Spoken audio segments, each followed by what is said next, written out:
The 1920s era and the New Deal. The 1920s, also known as the Roaring Twenties, was a time of great prosperity. Manufacturing, electricity usage, and fuel oil purchases were rising. The economy was booming.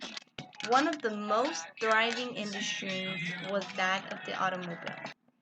People were beginning to afford luxuries such as cars and parties. Technology had improved so much, the term technological unemployment had become a new, unforeseen problem. Businesses were doing too well.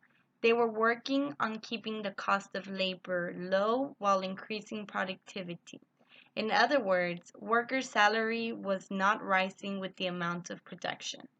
Eventually, with all the new technology, workers were getting replaced by machines. It was all good for the economy until it was too good. Many people lost their jobs and inventory was so high that instead of continuing to make a profit, businesses faced losses. This, among other reasons, led to the deficit that resulted in the Great Depression. Although the Great Crash did not single-handedly cause the Great Depression, it did hinder the economy and people's optimism in society's economy. Banks had shut down. As you can see in the cartoon, people had several reasons to feel panicked by the situation at hand. They needed someone who could lend them a hand to get out of the Great Depression, and that is where Franklin Delano Roosevelt stepped in. President Roosevelt tried to lift the United States out of this Great Depression with the New Deal. One of his first tasks to help the economy was to help banks reopen to the public. He promised to have good intentions in helping the terrified country, but hardly delivered. Programs such as the Tennessee Valley Authority Act had intentions of doing well to the community, but instead they did more bad than good. Created in 1933, the TVA helped unemployment in one of the poorest area of the country and developed the area. The TVA is known for being one of the first successful plans. On the other hand, the TVA failed at ending poverty and pushed families off their land. By experimenting on the land, the company itself became profitable, but at the expense of all the families living in that area. It later turned out to be the most polluted company to exist. In this photograph, we can see a family that was displaced from their land as a result of the Tennessee Valley Authority Act. Several families, such as this one, were ripped away from their homes because of this failed attempt to help out. Another plan that went bad was the Agricultural Adjustment Act of 1933. It might have helped land-owning farmers to limit their production in exchange for government help.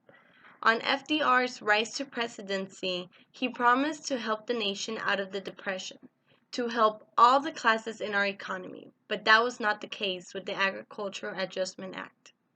Farmers who did not own land were deprived of this help, and furthermore were hurt because many job opportunities were taken away.